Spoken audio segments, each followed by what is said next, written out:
Good morning, our viewers. My name is Dr. Adityanjee, and I'm the President of Council for Strategic Affairs.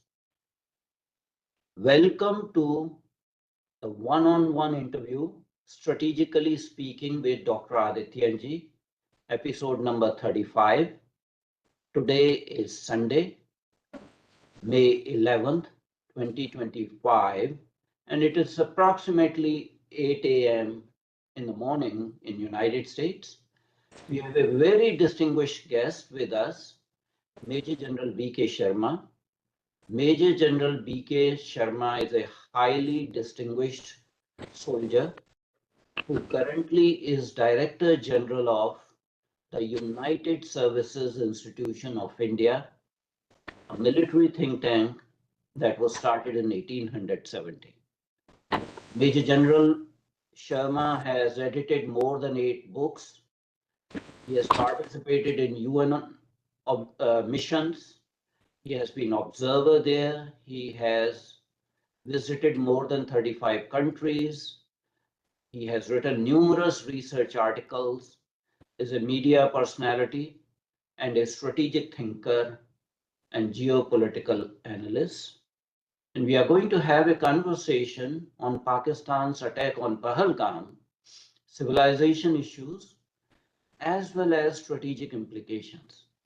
As all of you know, that there was a terrorist attack in Pahalgam on April 2022. On May 7th, the Operation Sindoor started, and yesterday a ceasefire was announced.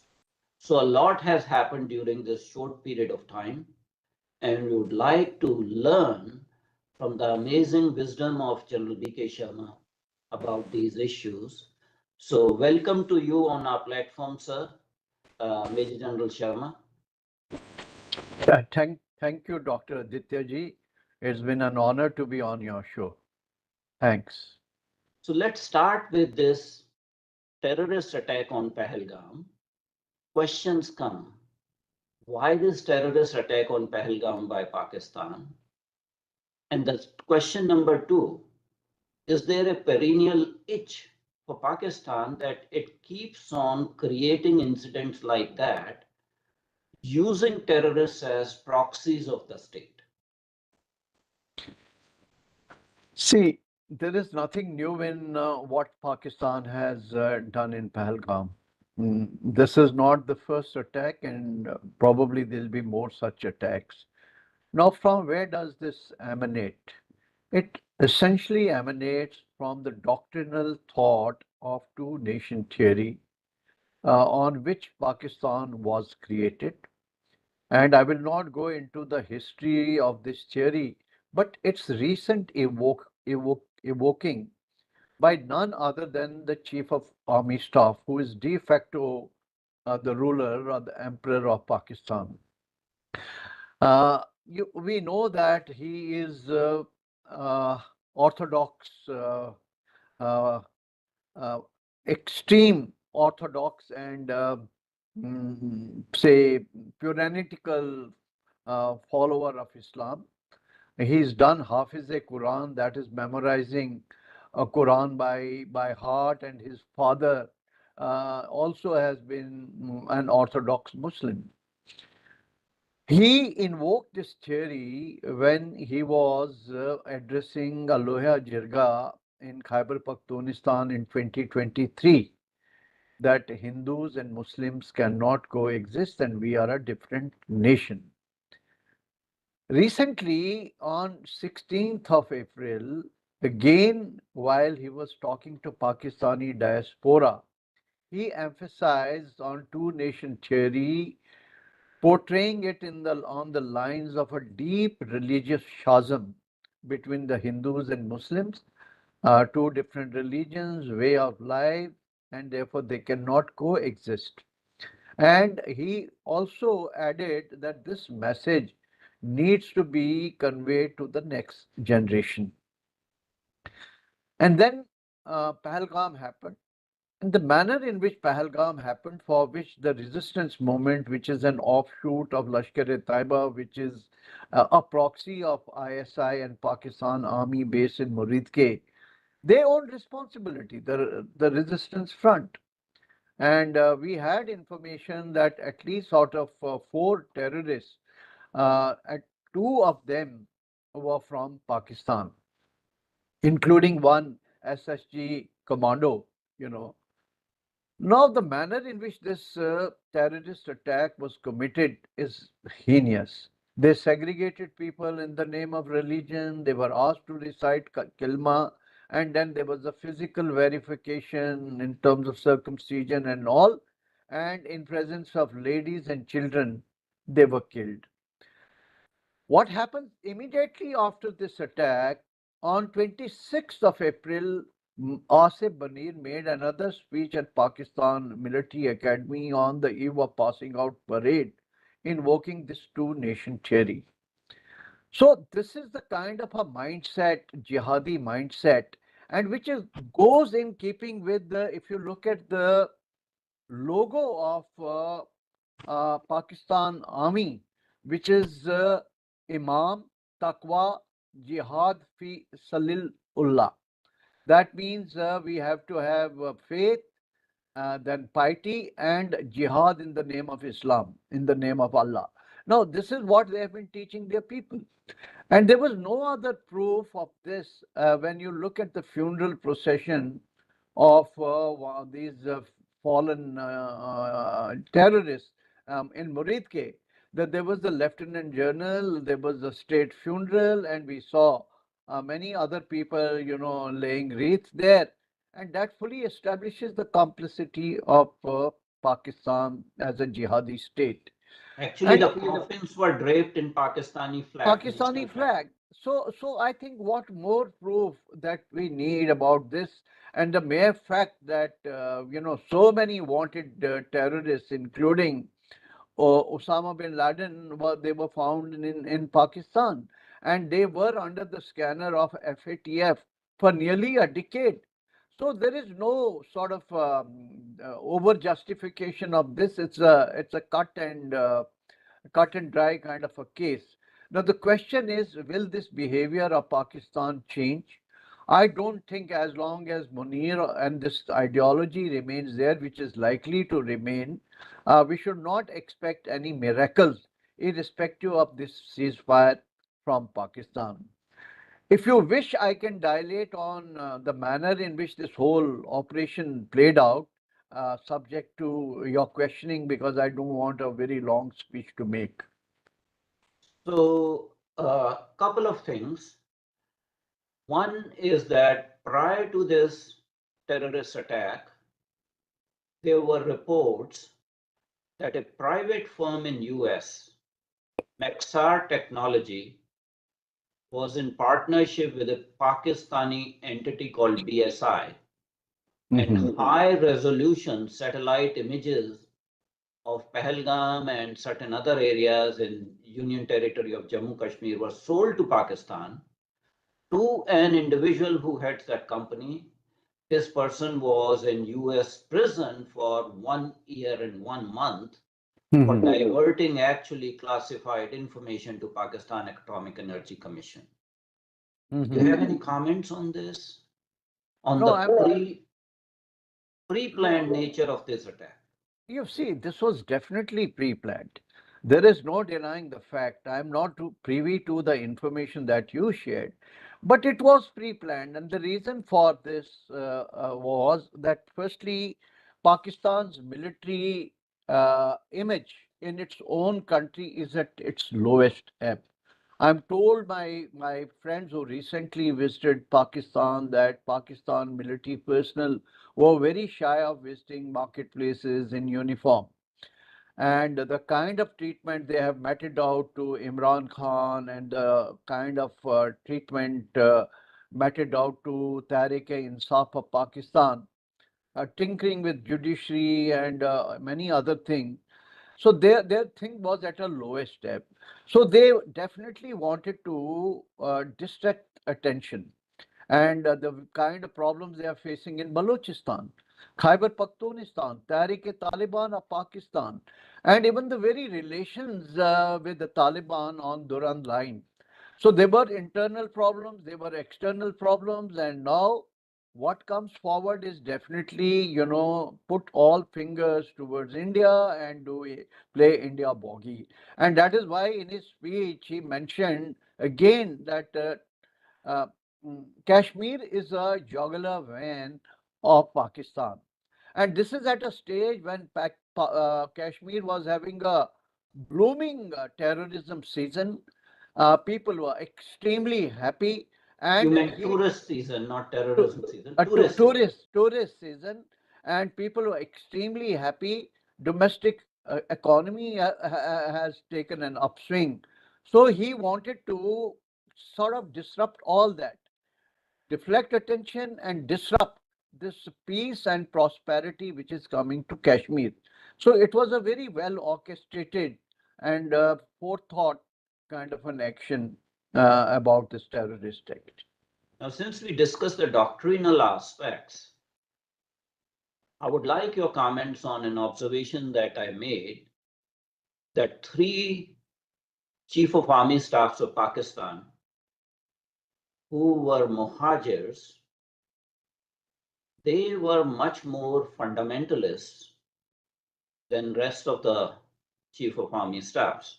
And these three are General Ziaul Haq, General Parvez Musharraf, and now General Asif Munir.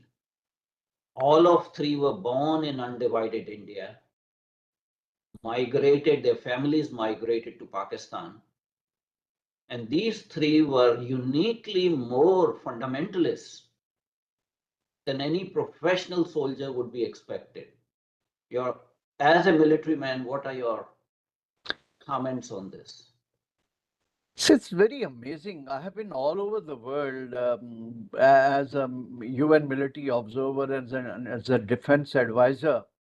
I haven't seen any military in the world. I have even been to Saudi Arabia, where I spent a week as part of a military delegation from the National Defense College.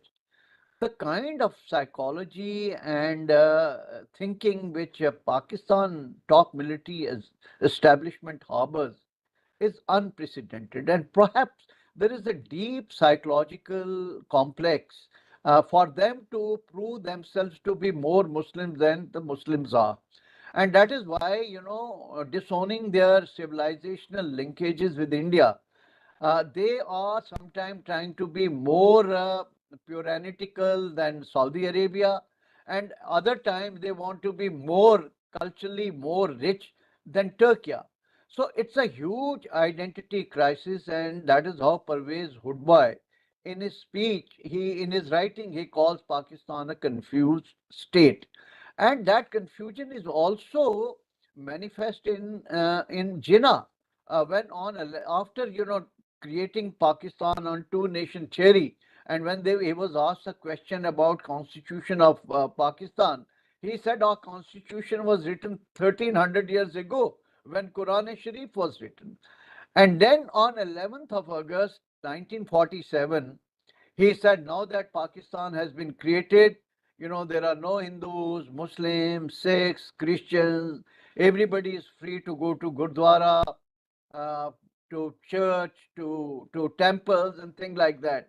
So everybody will get subsumed under the constitution of Pakistan.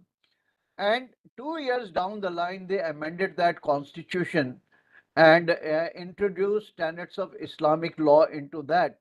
And then what Ziaul Haq did later on, we know that how he Islamized Pakistan army and created very deep-seated this hatred towards India. And Bhutto also from to time he called, we will wage a jihad of 1,000 years against India. The nuclear bomb was called an Islamic bomb, and then Ziaul Haq, the war of thousand cuts. So this is the collective psychology of that, which is then, I think, the biggest ambassadors of that are these Major journals that you just talked about. So coming to Operation Sindoor, started on May the 7th, and ceasefire was announced by both the countries yesterday. As a military man, as a soldier, what is your assessment of Operation Sindoor? Was it successful in its objectives? Because a lot of questions are being asked in international media as well as domestic media in India. So we want your frank and open assessment of effectiveness in reaching its objectives for Operation Sindoor. See, Operation Sindhur, I think it's a masterpiece adopting whole of nation approach. It has kinetic and non-kinetic dimensions to it, and it has political, diplomatic, and military dimension. And it all began with holding in abeyance the Indus Water Treaty, right? Indus Water Treaty in 1960 was signed with a responsible, supposedly responsible state, and not a rogue and hostile state. And the first thing we did is we held this treaty in abeyance. Now, this is a major uh, sort of tool up India's sleeves in the sense that if we regulate the water of our dams at will, releasing it and storing it, it can disrupt the cropping patterns in Pakistan to a large extent. And suppose we are able to enhance our storage facilities, the number of dams which are already under construction or they're there and only the height needs to be increased, then we can, like we proved last time, that we were able to bring down the flow of water of Chenab to about 10% into Pakistan. So this is going to hurt Pakistan in a very big way. And as I see it, irrespective of this ceasefire, this is likely to stay. Second thing is the economic measures which we took, that we did not permit any ships which are either run by the Pakistani crew or any airlines which are run by, which have the licenses in Pakistan and all. So it was a kind of an indirect strangulation of their economy and some kind of a sea denial, indirect, not in full measure. Third thing that we did was this military operation, and this military operation was very different than Uri strikes or Pulwama in 2019. Uri strikes were mostly at tactical level, 3 to 5 kilometers inside at multiple places, hitting at the terrorist strike camps. Pulwama was a demonstrative strike of India's political resolve to get into the heart of Pakistan and strike at the terrorist camp. But this time over, these 9 strikes that we carried out in 5 major hubs, 2 of them in Punjab. One is Muridke, which is the headquarters of Lashkar-e-Taiba. Second is in Bhavalpur, which is headquarters of Jaish-e-Mohammed. And then Hizbul Mujahideen in, say, in Muzaffarabad and Kotli, right? These are the places which we targeted. And the results have been very nice. It's for the world to see that at least in Bhavalpur, we've been able to kill 12 members of the family of Hafizul Sayyid, who is a proscribed terrorist, including his, his I think his nephew or cousin, that is Arif Roof, and many other people, 12 members of his, two of his, these uncles were killed, right? So if you look at the photographs of these were totally, directed, precision guided strikes, which have caused a lot of damage there and also killed about 100 odd terrorists, which is unprecedented.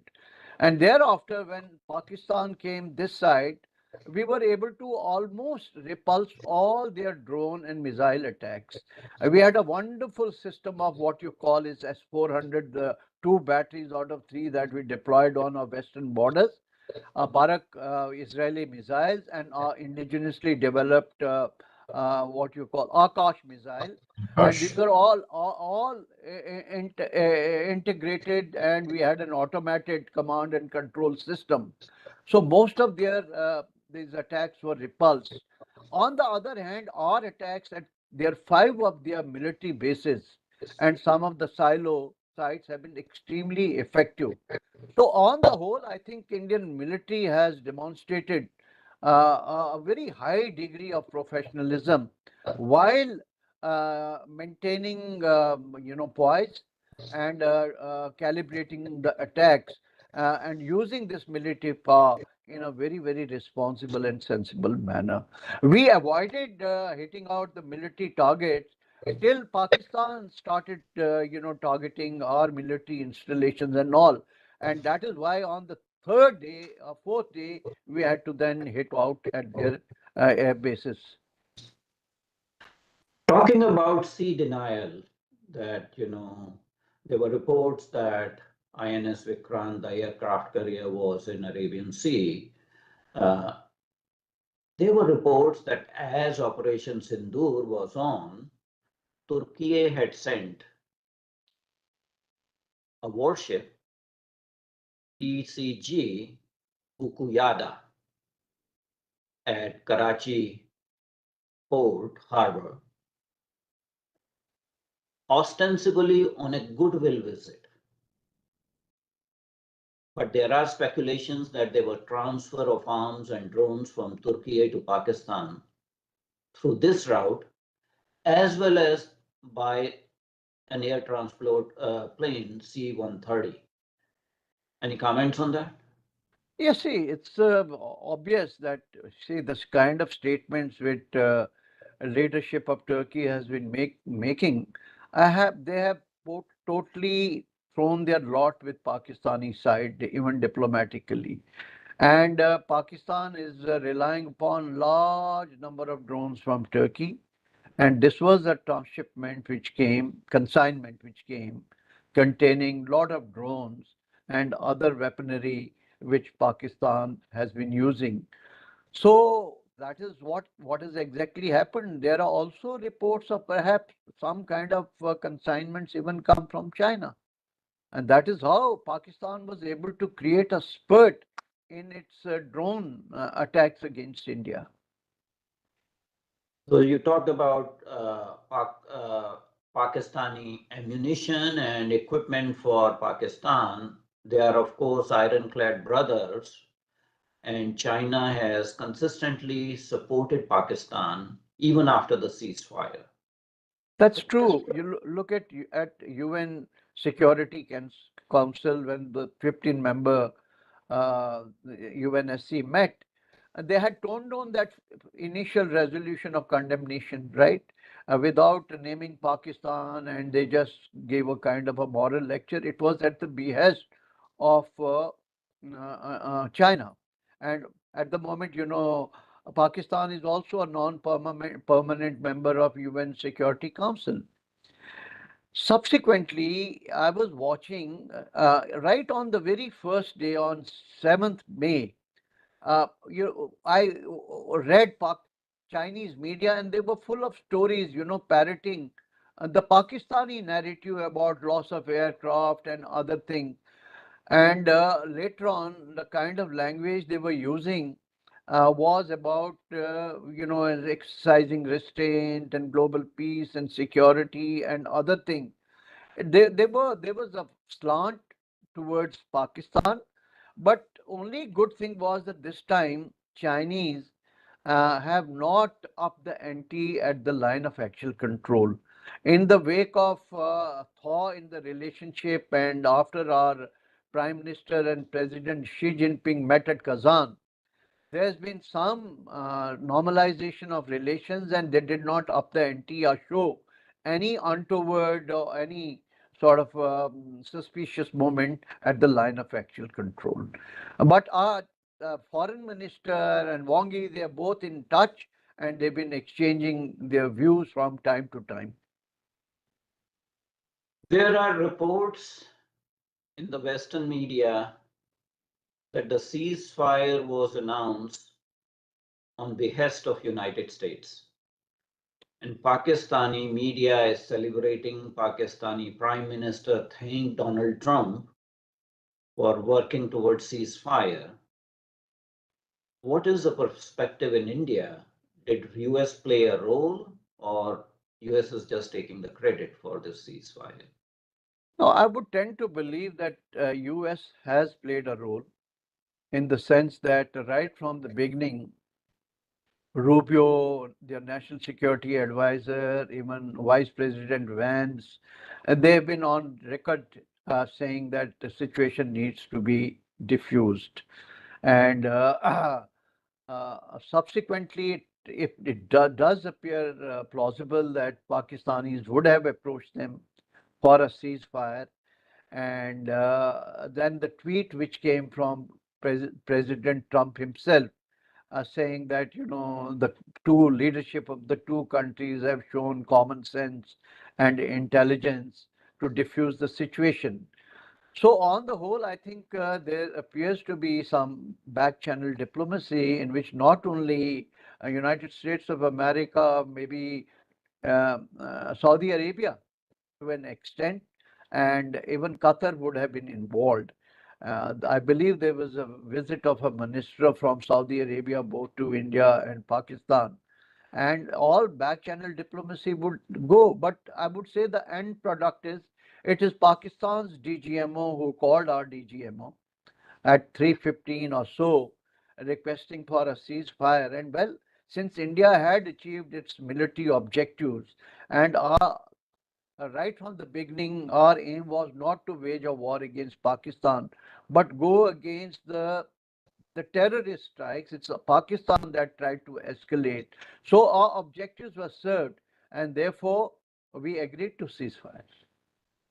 So there were a couple of things. The Saudi Arabia had sent a deputy foreign minister, Yeah, and prior to him, I think Iranian foreign minister came to New he Delhi. came. Yes, true.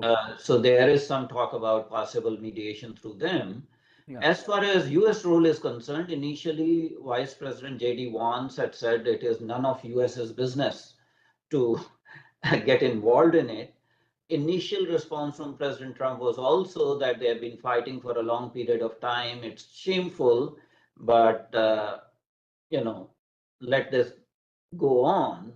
But only in the last 24 hours there was some urgency, apparently because Marco Rubio was being contacted by Pakistan. Multiple telephone calls were made to Marco Rubio, and that actually changed the nature of intervention when JD Vance reportedly called Prime Minister Modi.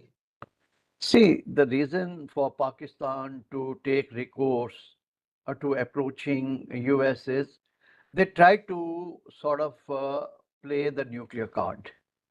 Right. There were reports that the special meeting of National Nuclear Command Authority has been called for, and they were some of their ministers were making irresponsible statements that we are a nuclear power, and even in their media and some of their opinion makers were doing this nuclear saber rattling. Pervez Hoodbhoy is again on record that these surgical strikes at 9 targets has actually punctured a hole in Pakistan's nuclear doctrine of first use. And therefore, when they knew that, well, India is not going to back out due to this nuclear threat or coercion, then they were left with the Hobson choice than to look over their shoulder to some other country and give them an exit out of this very complicated situation. One of the possible reasons of US interest may be US shepherding of the IMF 1.4 billion tranche to Pakistan on May the 9th. And the speculation is that there was a quid pro quo that United States will facilitate the transfer of that tranche of money to Pakistan, but Pakistan will immediately agree to cease fire so that the conditions on the ladder of escalation do not go to the alarming level. Any comments on that? Yes, exactly. If you go by what had happened during the Kargil war, Again, this IMF loan was used very effectively that time by the president of US against Pakistan. And this time over, it's not only this $1 billion, which is extremely critical for Pakistan's economic survival, but it is actually $6 billion more dollars, right? So if they had gone along this dangerous path, even that $6 billion was at stake. So it was a good carrot which was dangled in front of Pakistan so easily, and they bartered, their rhetoric with this money and toned down the whole situation. So I think that I totally agree with you that it's the most credible narrative or credible argument that you're putting across. The other interesting fact is that Marco Rubio actually called Asif Munir, not Shahbaz Sharif. So looks like the political leadership of United States bypassed the political leadership of Pakistan and dealt with the basically de facto dictator of Pakistan. See, there's no denying the fact. If you look at the media meetings of DGISPR, you have a Pakistani lieutenant general on one side, and you have the foreign minister and deputy prime minister of that country on the other side. And he is always looking over his shoulders towards the General Sahab and reading from the script. So Americans know very well who is in control, who is in power, and that is why this unprecedented so-called, I mean, diplomatically called to Asim Munir. And I think they have many cards up their sleeves. Americans, suppose they sanction some of these journals and forbid their children who are studying abroad, then I think they are in a very dicey situation. So Pakistan military journals, even if they profess themselves to be very orthodox and jihadis, but they have tasted the goodies of Western life, and all their kith and kins are there. So tomorrow, if these journals are sanctioned, or like say, we have this Revolutionary Guard in Iran sanctioned. Suppose you sanction ISI, then what happens to Pakistan? So Americans have a lot of cards up their sleeves. The only thing is whether they play them or they don't play them is another matter. US media, especially the CNN, followed by New York Times, have claimed that US establishment found some very sensitive information that they declined to divulge but hint at possible escalation to the level of use of tactical nuclear weapons by Pakistan after the 11 military bases were struck by India the day No, no, before. I don't buy to that. Tactical nuclear weapons, what is the theory of employing tactical nuclear weapons? The premise is that suppose our armored thrusts have gone inside Pakistan, crossing a certain spatial threshold, then this Nasir, which has got a range of about 60 kilometers, will be used to stymie our mechanized thrust line. That means against a combat command, which is equivalent to a brigade or a combat group.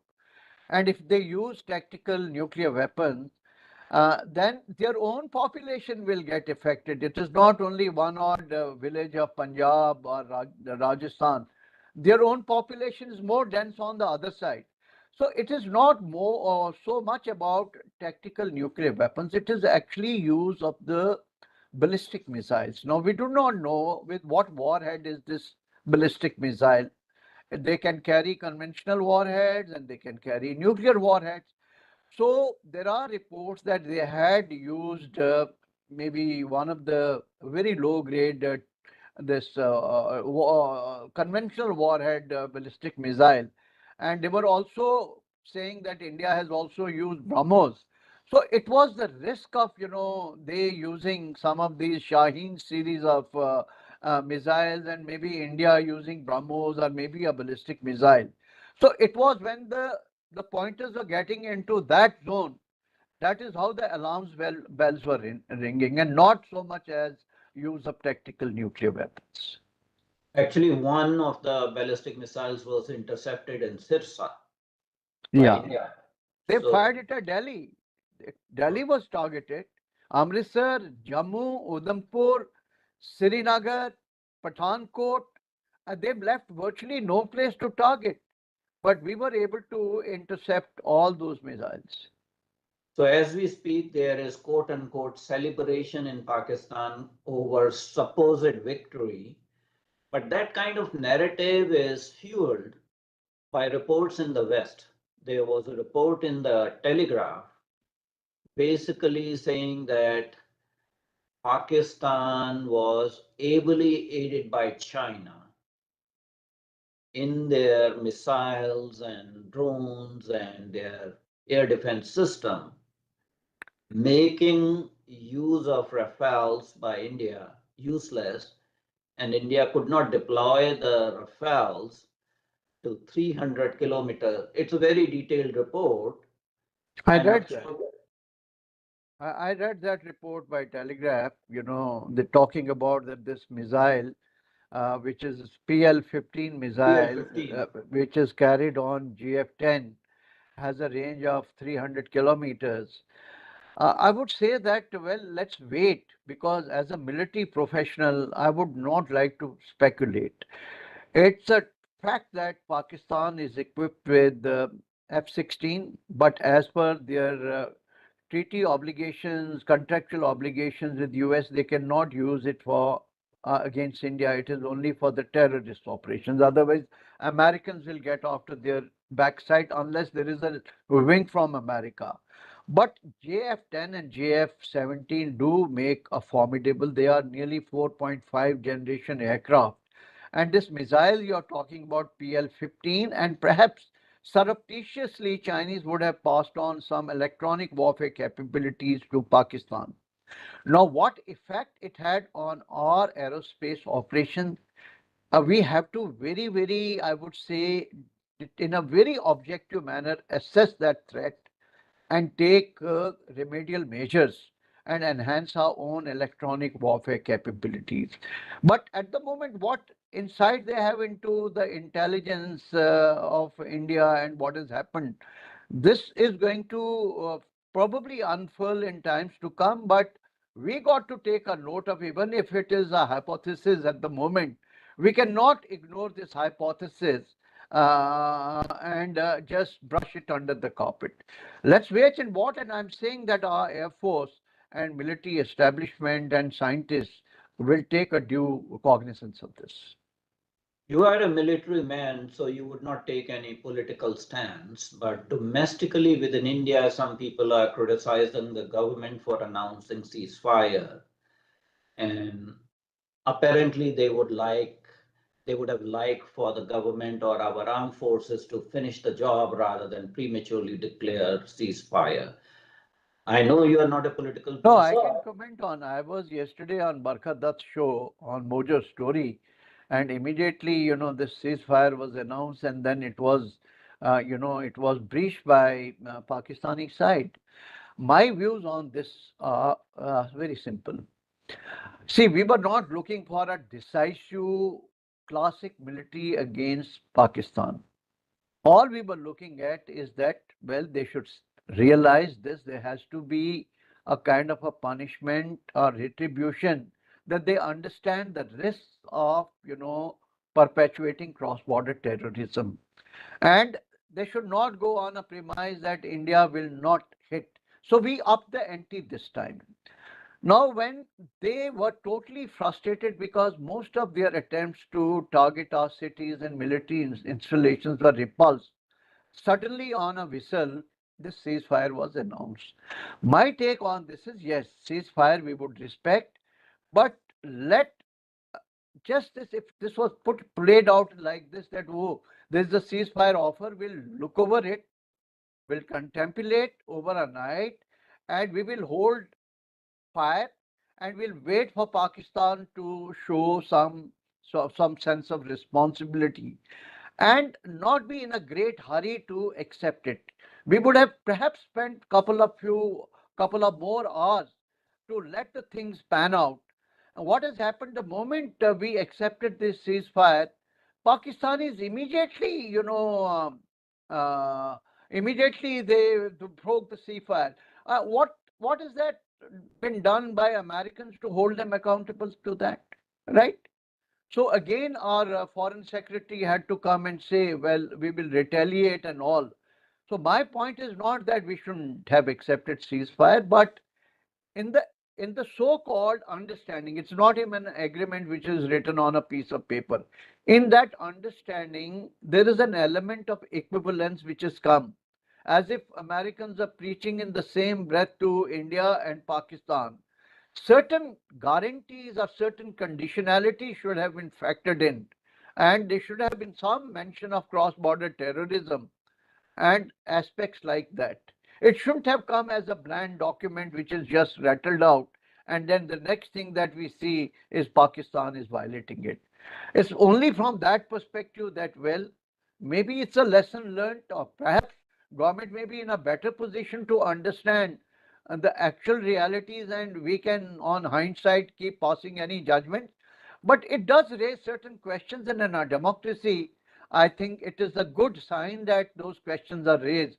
Unlike Pakistan, which has fabricated a totally false propaganda, a woman pilot has been captured, so many aircraft, they are morphing those old pictures and whatnot, and their public is actually, digesting all that and getting euphoric. That is not the mood in India.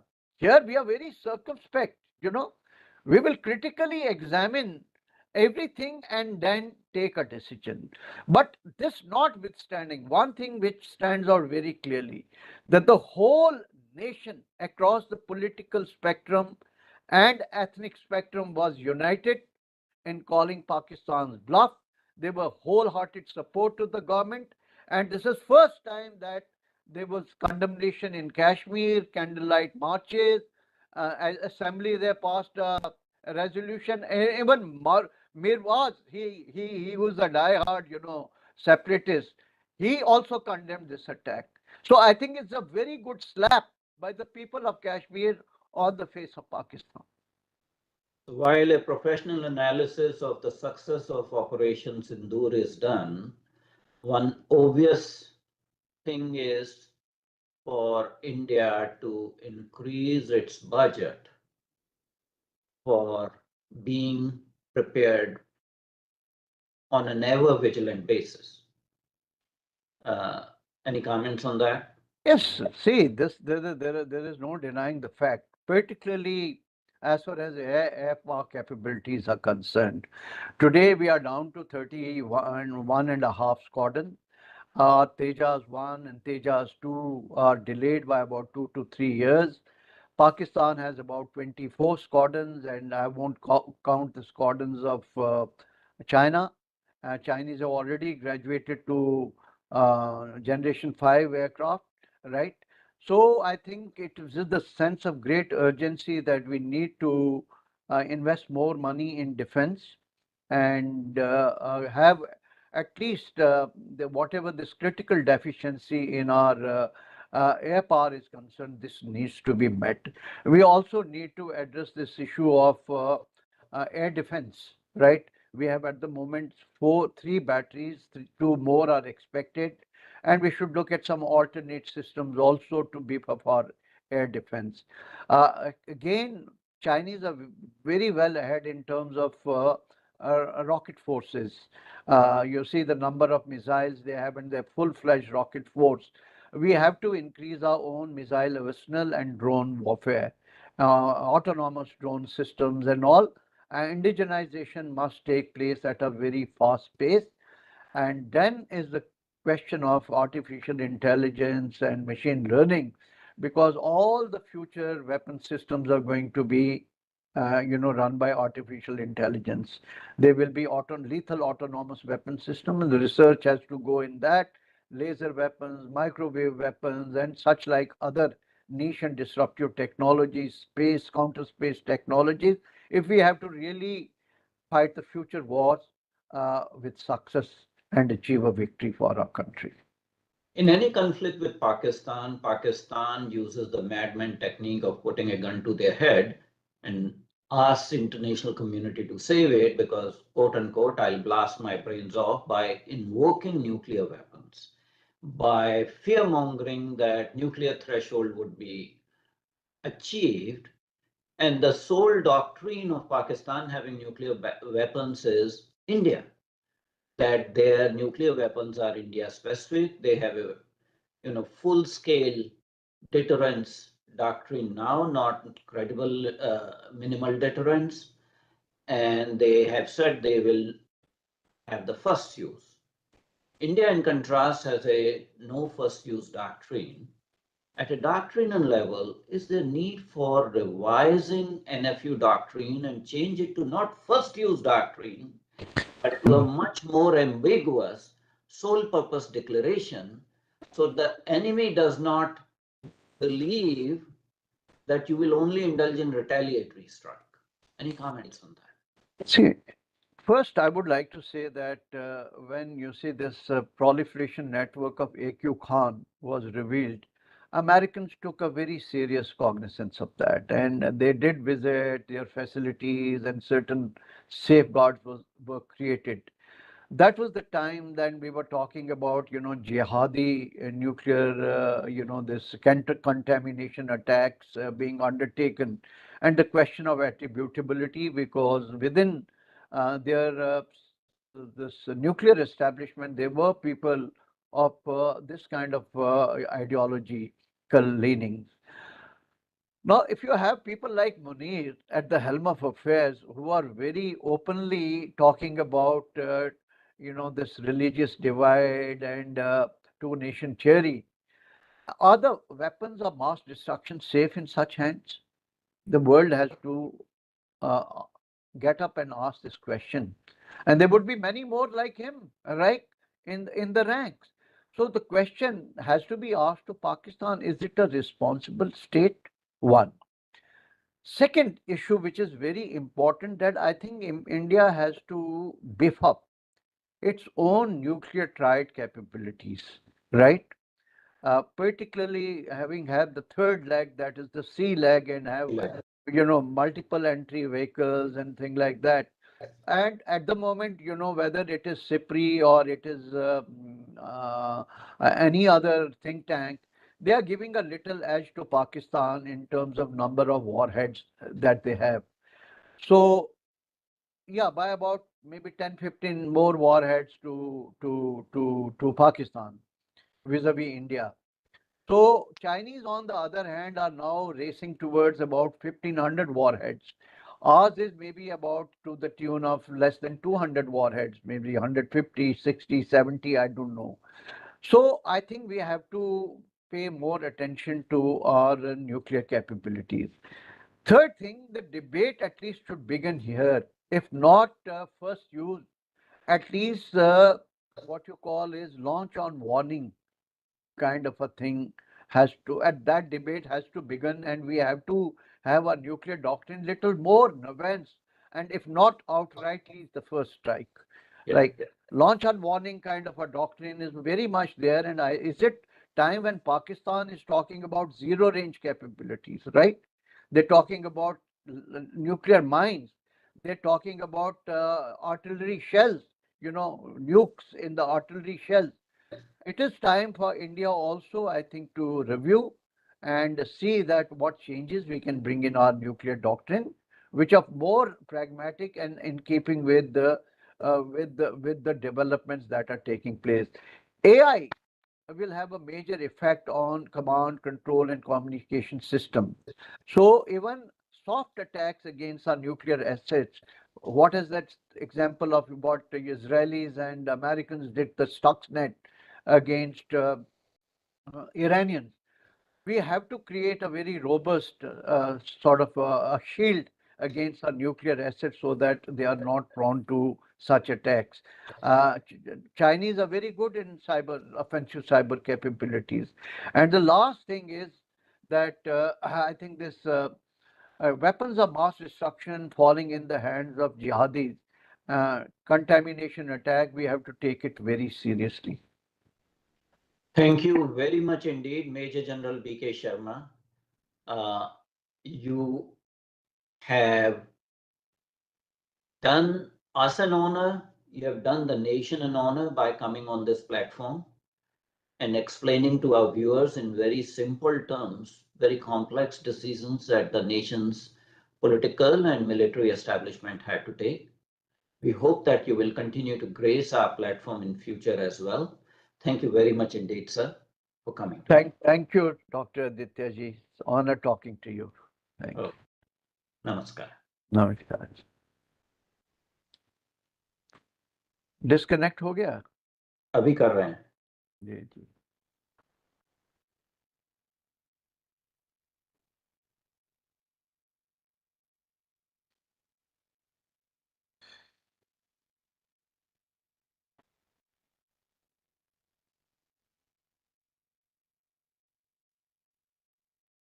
So just a minute.